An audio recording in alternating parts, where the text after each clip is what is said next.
Good morning. My name is Hinda Klein, and I'm here on behalf of 50 State. I would like to reserve 3 minutes for rebuttal.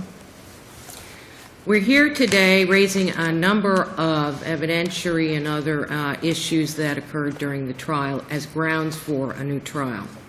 The first point on appeal involves a large amount of evidence that was excluded by the trial court relative to the issue of victim targeting, past break-ins at Ms. Giangrandi's home, and compliance with 50 States post orders. Now, the entire case almost was circumstantial, and we submit that under Special v. Bow and under this court's own precedent regarding harmless error, that the exclusion of this evidence was undoubtedly harmful, and that there is no way that opposing counsel can demonstrate that it's unlikely that this exclusion had any effect on. Well, I think the state is arguing is that most of that evidence was, I don't think they're objecting that it was circumstantial. I think they're objecting that it was speculative. For example, apparently, I guess the 50 Security was arguing, look, there was a piece of paper in the killer's home with the name of the victim, and that might indicate that the victim was being specially targeted, which goes to the issue of deterrability. But then I think it came out that no one knows when that piece of paper was created. If it was created before the crime, strong evidence that the victim was being targeted. If it was created after the crime, no evidence whatsoever that the victim was targeted. So it's just the fact that there was a piece of paper with the name, it's really not probative one way or the other. But one couldn't draw an inference from that one way or the other, I think. Or at least that's what's being argued. That's what's being argued. I understand, Judge. Would you agree with that regarding that one piece of evidence? The speculative nature, yes. It's pure speculation one way or the other. I absolutely have to. But it's more about the amount of excluded evidence. It's all a part of the puzzle. Let's take that one off the table, because that's just pure speculation. So I guess also excluded was the fact that, well, did the jury hear that the killer traveled from his home to the suspect's home? No, they didn't. The killer traveled 4 miles on a bicycle from his home to Loch Lomond. But the and that jury evidence was specifically excluded by the trial court.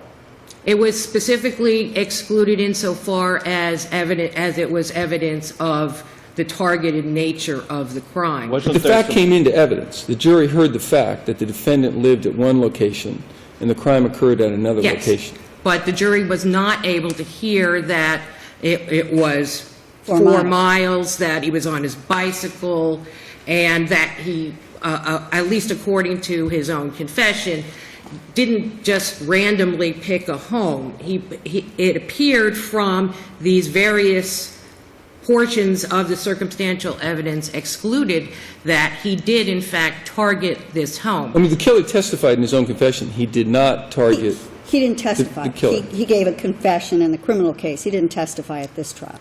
Right. But the confession was in evidence. The confession was in evidence, yes. I guess was that agreed to? I believe it was, but I cannot be certain, Judge. But in the confession, the killer says, I did not target this lady. I did not target that home. He also said a lot of other things that, as it turns out, were not true. And in fact, he tried to recant his entire confession. But that's the only evidence. I mean, we have that evidence regarding the issue of whether the victim was targeted. There's that evidence. Then to contradict that or to put that issue in dispute, the security company was suggesting other evidence should come in. Correct. There was about the homeless persons that Ms. Giangrande had in her home. So the victim apparently helped homeless people. Yes. And in fact invited homeless people to her home. Yes. And this might be proof that she was targeted if in fact the killer was a homeless person or somehow knew the victim as a result.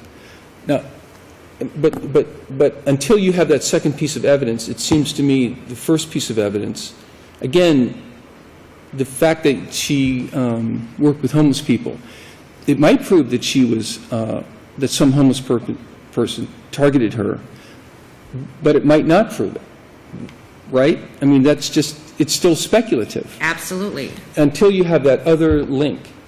It's all sort of one big picture. I'm But not just here to taking that argue one that in each isolation, individual... would you agree with me, in isolation, the fact that someone helps homeless people doesn't prove that they were the target of a I crime? agree with that. But By itself.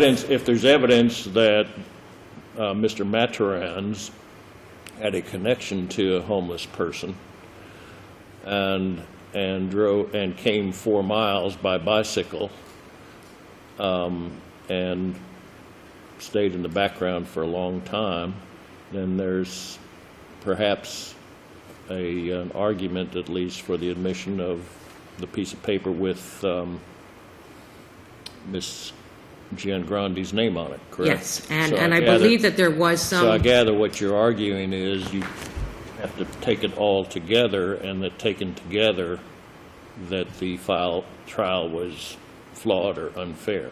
Cumulative, yes. Do you concede that, quite apart from whatever evidentiary issues that you are raising, that there was sufficient evidence to uphold this verdict?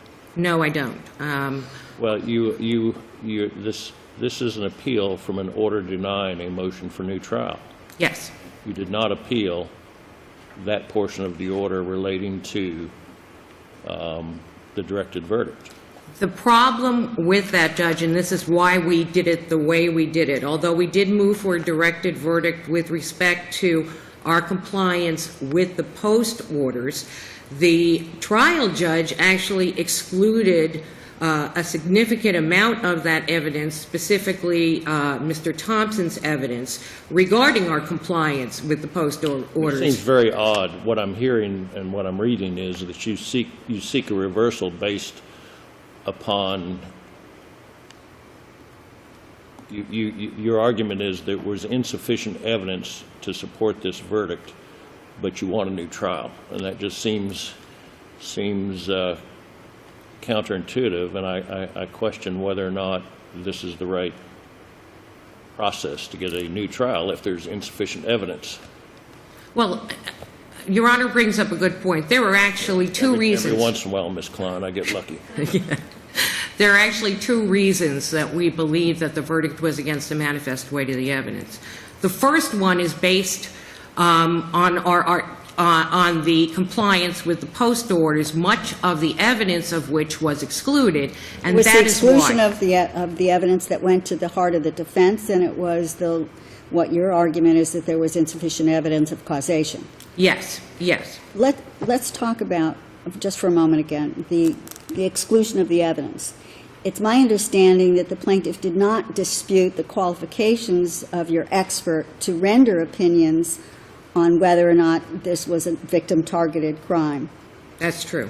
And he was able to testify that, in his opinion, it was a victim-targeted crime, correct?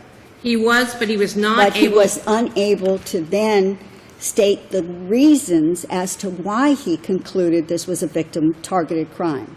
Correct. Which it makes no real sense. I mean, if he's qualified to render that opinion, there's no dispute about it. He does render the opinion, but then he's precluded from telling the jury the basis upon which he formed that opinion. Yes. So they're left with no reasoning.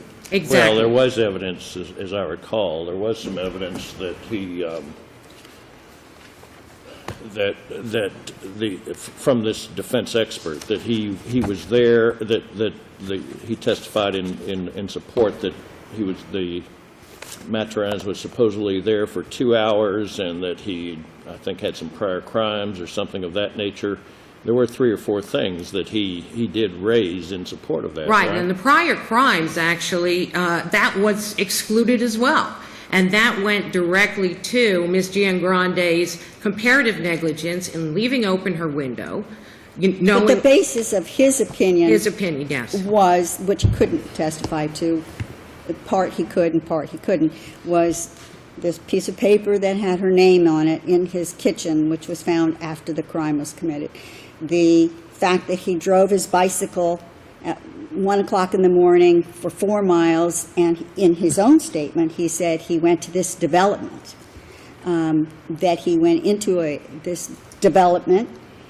He then waited in the back of her house for 2 hours for her to go to sleep or whatever until he broke into her house when there was all these other houses in between. But that was excluded, the piece of paper, the fact that he drove his bicycle 4 miles. But the evidence that was included was that he waited in the backyard for 2 hours before he broke into the house. And what was also really excluded as part of our expert's testimony was the significant evidence that Mr. Matarans would not have been deterred no matter what kind of security they had. He waited two hours knowing that there was an alarm system in the house, knowing that That all Mrs. came into evidence, right? The fact that he waited 2 hours, that came into evidence. The jury That heard was in that. evidence. That was part of, I believe, of his confession. That he Yes. knew or at least thought there was an alarm in the house, that there was at least one person in the house, the lights were on, and The jury heard all so of that. The jury heard all of that, but the jury did not hear of that in the context of why the expert had the opinion that he did. Their expert was entitled to testify as to all kinds of arguably speculative reasons why he believed that the security would have deterred Mr. Matarans, but our expert was precluded from doing just that. And that... Ms. Klein, if you don't Yes. mind, I'd like to move to your other point, because it's a very important one as well. But in terms of the Deggy points and the security guard doing the rounds, do you concede that there was a 2-hour gap on the Deggy point machine? No, I don't. On Exhibit 6... What's the evidence? What is the evidence regarding the security guard checking into the checkpoints? Well, first of all, the Deggies were not required under the post orders. And what's the evidence? What's the Exhibit evidence? 6. And what does Exhibit What's the 6 evidence tell us? about what this car did and how close it got to Miss Giangrandi's house? I recall from Exhibit 6, which is the Deggy download, if you will, that at least, I believe it was at least... I mean, the Deggy points were not triggered between 1 a.m. and 3 a.m. Is that correct? I don't know if that's correct. I think there was one instance at 2-something where the Deggy point nearest Ms. Giangrandi's house was touched. Then there was another trigger at 4-something. Your expert, if he's correct, testified.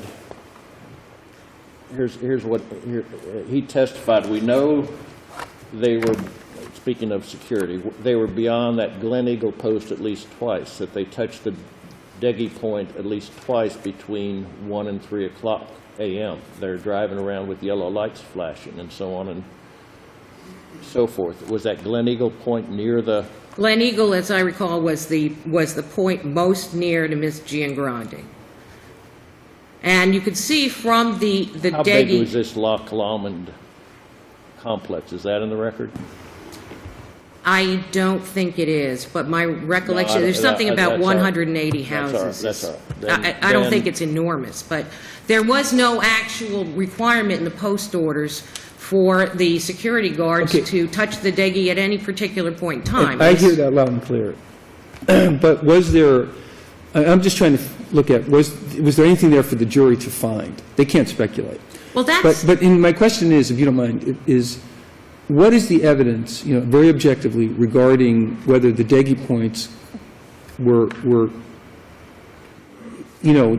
contacted or registered, the registration occurred, in a continuous manner, or at all? What was the evidence? In other words, apparently what you're telling me is there wasn't a 2-hour gap, that in fact the Deggy point nearest to the victim's home was tapped or entered twice in that 2-hour period.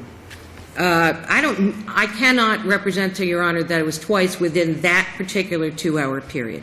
It was touched twice between 1 o'clock and 4-something.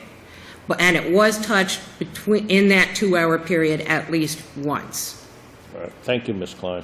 Thank you. Let you go over, Mr. Perwin, because I let Ms. Klein go substantially over. I'll give you a few extra minutes also. Thank you, Your Honor. I'm Joel Kerwin here with Manny Dobrinsky for the plaintiff. Mr. Kerwin, would you begin by addressing the point that Judge Logue asked, that is, what I'm going to characterize as the causation point? Well, there was, What is the evidence? What is the evidence that about what I the think, guard did not do that, if done, would have either caused Mr. Matarans to see the patrol car and leave, or that the guard would have seen Mr. Matarans? And you might want to start with the latter part of Okay. that the Okay. guard would have seen Mr. mindful that Matarans. we're talking about manifest weight here. And I'm sorry, I can't hear you. mindful that we're talking about. You've got to talk, Mr. Kerwin. I'm very old now. You must talk very loud for me. I'm getting there myself. Thank you, Your Judge Shepard, because I couldn't hear either. Mindful that we're here on an issue of manifest weight, in which the overwhelming weight of the evidence has to be on their side. The evidence was, and there may have been one round, I don't know if that was uncontradicted, but the evidence was that within that 2-hour period, if they were doing what they should have been doing, they would have passed the house 7 to 8 times. And they would have passed the house with vehicles that had yellow lights spinning around and making an obvious, visible. What's the basis of the argument that they would have passed the house 7 or 8 times, and that they didn't pass the house 7 or 8 times? I know it's at Roman 2 of the transcript at 58, and I believe it was testimony from a representative Yeah. that is the circuit that they make within that time. Now, it's been argued that there's no sufficient evidence that they would have seen the thief. And there's a conflict as But how do we know that they weren't circling? because they didn't touch the Deggy points. They're supposed to do so, and that's What's the evidence regarding the Deggy points? So in a 2-hour period from 1 a.m. to 3 a.m. when the crime occurred, what did the Deggy points show? It shows no contact. There are 4 of them. They're supposed to hit everyone. That's the requirement of the development. And they did not hit everyone. And they didn't. Did they hit any of them in that 2-hour I period? think there may have been one hit in Who one testified of them. about this at the trial? During that- In the transcript, what witness testified about the Deggy points? that they weren't hit. And and even their guy says that means that they weren't traveling around as they should have traveled around. Their expert says that they weren't obeying the requirement of the facility. Let's assume they were not traveling around, Mr. Kerwin, and what is the evidence that if they had been doing that? And I'm having trouble sort of visualizing the scene, if you will, where Miss Grande's house is. He's hiding in the. He's behind the house. He's hiding on the side or behind the house. If they were traveling around with their lights going on Right. or not, what Right. is the evidence The in the defense first expert- instance the defense expert- that they would have seen Mr. Matarans? The defense expert cited at page 13 of our brief himself said it was highly likely that he would have seen them. Now, we can talk about whether they would have seen him. Well, what but he says is they're driving around with yellow lights. I think it is highly likely that if he were there, it would have been very hard to miss these guys driving Right. around. That It- Mr. Matarans would have seen. Exactly. Exactly, and since he Would was have a seen- deterrable in evidence that created an issue of fact, and they haven't even But challenged there's that. no evidence that the guard, no evidence in the record from which one could conclude that, or draw the conclusion factually, that the guard would have seen Mr. Matarans, correct? There's testimony from the experts that it's likely that the guards would have seen him, but that's irrelevant.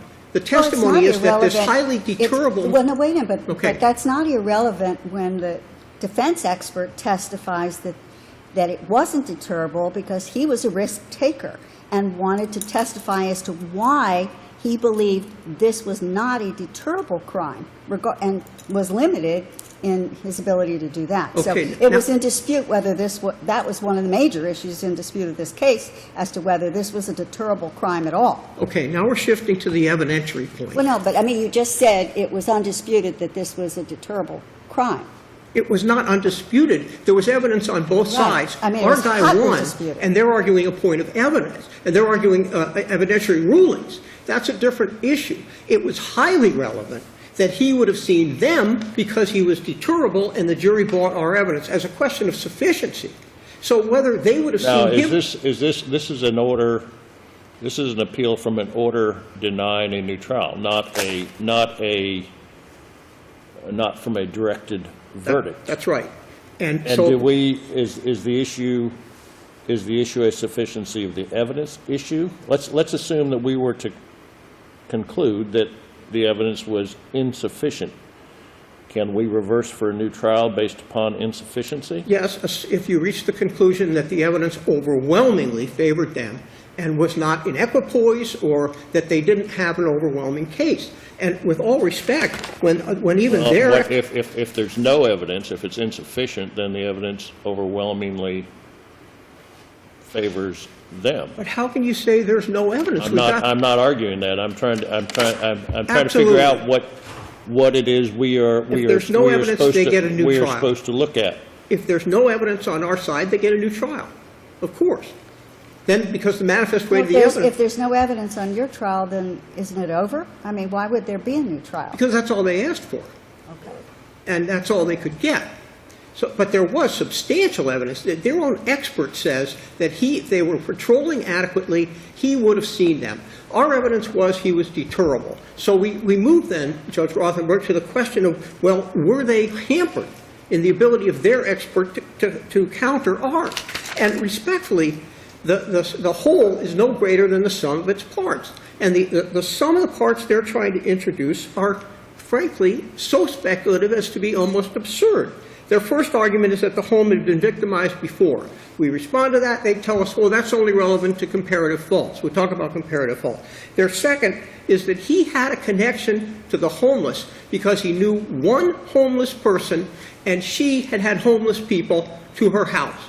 And she also did prison outreach, and he obviously been in prison a few times. So, And how... but isn't that, I mean, you're arguing, the strength of that evidence rather than the admissibility of it. Oh, no. I'm arguing as to the admissibility. If something is entirely speculative, he knows one homeless person, she has But homeless... isn't it entirely speculative as to whether or not the defendant would have, or the culprit, the burglar, the murderer, would have been deterred if he had seen, a car more often than this car went in that area, or that the guard would have maybe seen him if he had circled more times? Is that just as It's not speculative? relevant to that unless it has some probative value. And it is utter speculation.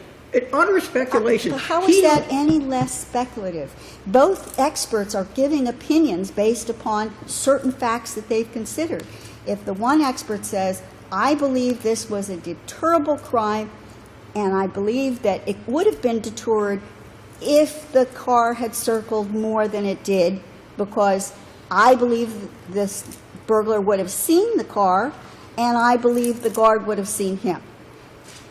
The expert didn't say Versus that. the other side that says, I don't believe this was a deterrable crime because this is a risk taker, he's a burglar, he rode his bicycle 4 miles, The expert passing didn't a say any million of other that. houses, camped out at this one house in a development, in Excuse the me, backyard the waiting for her to go to expert didn't say sleep with any a of car in the that. driveway.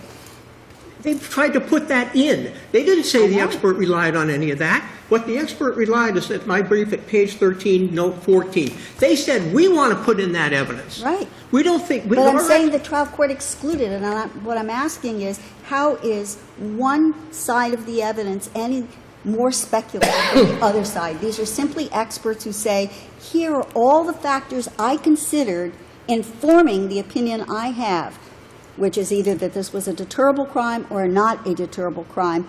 These are the factors that were important to me, and yet the trial court excluded the factors that were important to the defense expert, but allowed the factors that were as important to the He didn't plaintiff's expert. say they were important to him. They wanted to say these are relevant factors. He wanted to say it. He was excluded from saying it. The defense was excluded from putting it in.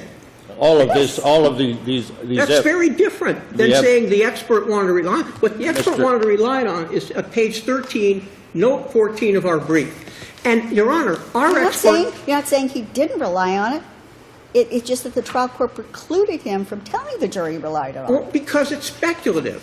And what Your expert testified that if this person had gone around, that it would have deterred Mr. Matarans, would have made him run away, right? Yes. And with respect to the evidence, that all comes to us on an abuse of discretion standard.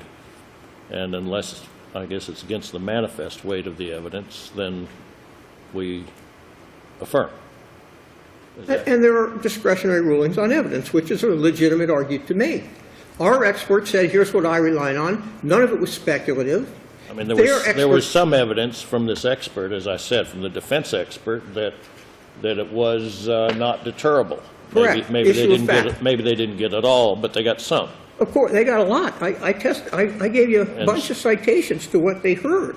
But whether he relied on them or not, they wanted to put it in, not as the expert's calculus, but as evidence that reinforced his conclusion, which is very different.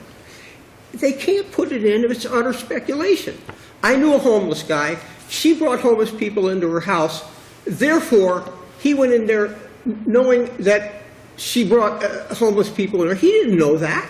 He knew one homeless guy. How in the world is he supposed to know what she did in her house? We don't know any of this because he didn't testify, so he wasn't subject to cross-examination. The only thing that was introduced was his confession to the police when he was arrested. So this was not an issue of where he was ever asked any of these questions.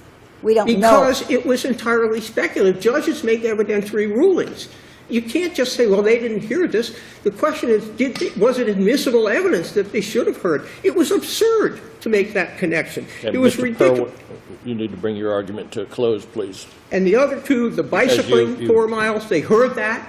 They heard he went 4 miles on his bicycle. They knew that. And his name on a piece of paper. All of that is inadmissible evidence, whether anybody relied on it or not. And that's what makes the difference here, and it's a discretionary standard. Thank you very much. Thank you, Mr. Perwin. Ms. Klein, I'll give you the full 3 minutes, but not what you asked for, because I'll let Mr. Perwin go beyond also, but not more than 3. Thank you, Judge. I'll be very brief.